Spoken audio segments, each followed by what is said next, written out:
This is my 2024 Tesla Model 3 Performance, and it's been a little controversial to own. My name is John with Blackbird Productions, and in today's video, we'll be talking about that as well as my ownership experience so far with this car. But first, super quick, my analytics show that a large percentage of you that watch my channel are not subscribed. I'm currently trying to get to 10,000 subscribers by the end of this year, and I need your help to do that. So if you enjoy watching my content, definitely feel free to consider subscribing, and it would mean the world to me if you can do that. Thanks in advance.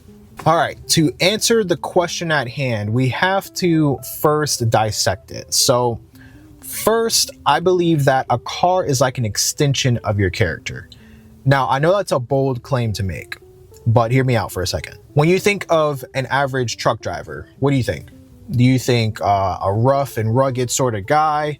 Do you believe he has like very liberal values, stuff like that?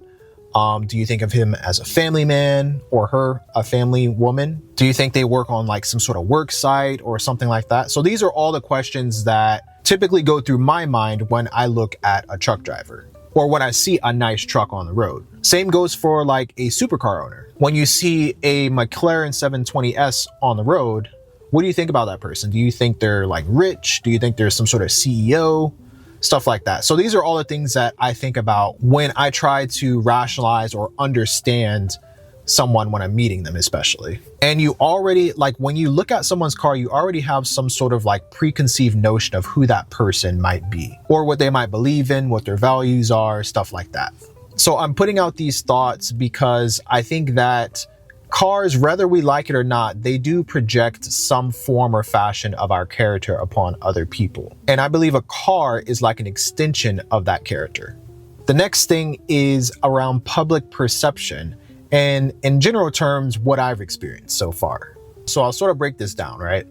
So in terms of Tesla, like I said, owning a Tesla, I feel like their demographic is geared more towards like the technologist, someone who just has an iPad, for example. They might have an iPhone. Maybe they want like a car with, that sort of aesthetic to it.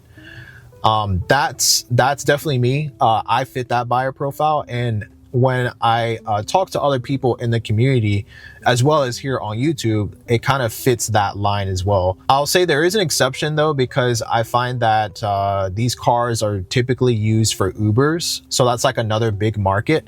But I don't know if that's as big as it is here as it is in other countries. But I will say more times than not, if I'm getting an Uber, it's usually some form of Tesla. So in terms of what I've experienced while owning this car, it just hasn't been the best experience, just like from an outsider's perspective.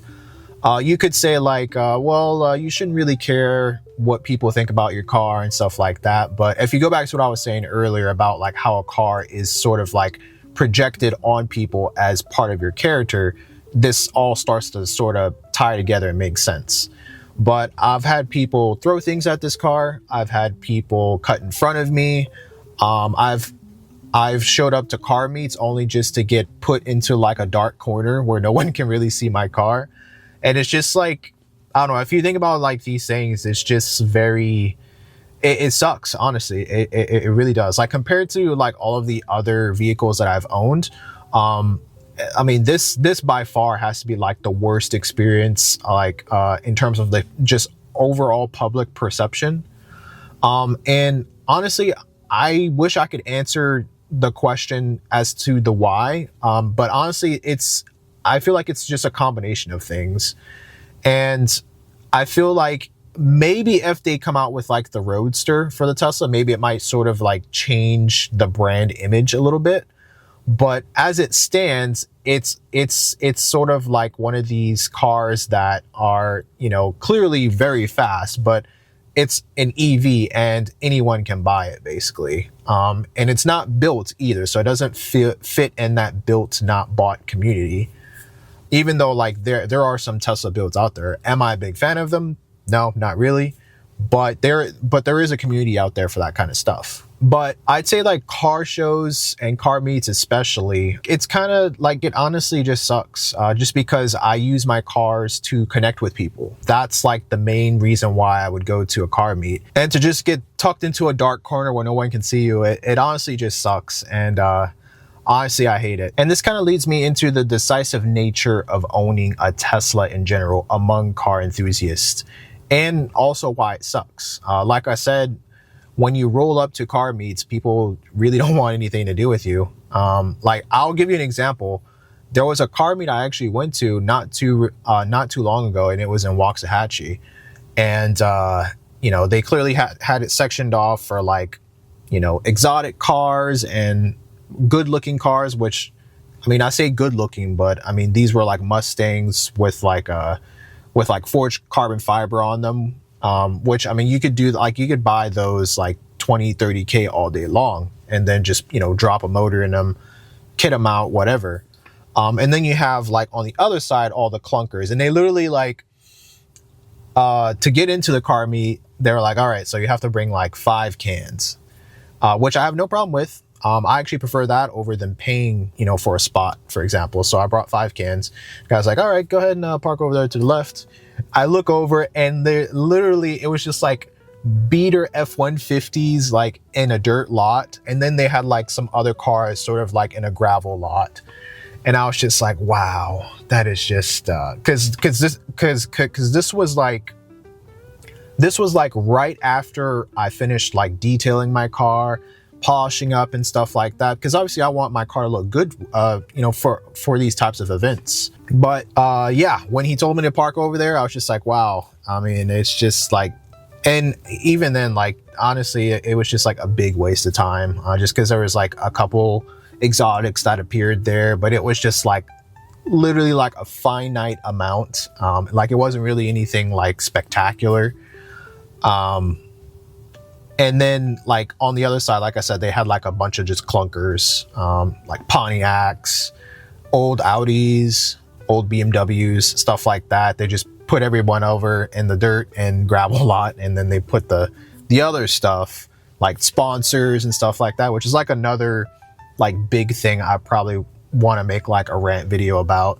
Just like all of the hand picking that goes on when it comes to just like showing off your car and showing off your business and stuff like that. There's a lot of that in the Dallas area, and I really want to make sort of like a rant video about that. And I feel like this video is actually starting to turn into a rant video, but yeah. Anyway, that's basically what the Tesla ownership experience is like, at least where I live.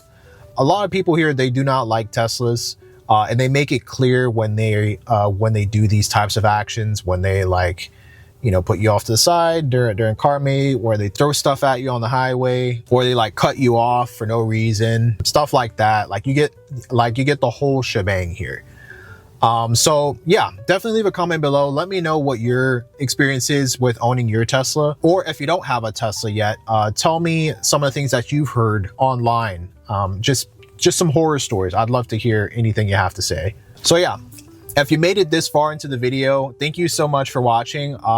This video for sure was like a yap session, and I applaud you if you made it this far into the video. Thank you so much. If you enjoyed the video, definitely feel free to leave a like, and also consider subscribing. I make videos sort of like this every week, not necessarily as yappy or ranty. And I also make car reviews every month. You can check out my latest car review in a card somewhere above here. Also, almost forgot, I'm actually shooting this right before Thanksgiving, so I want to spend more time with my family this week. So for this week, this will be the only video, but next week I'll be returning back to my original schedule, so 2 videos a week. So with that, thank you so much for watching. My name has been John with Blackbird Productions, and I'll see you in the next video.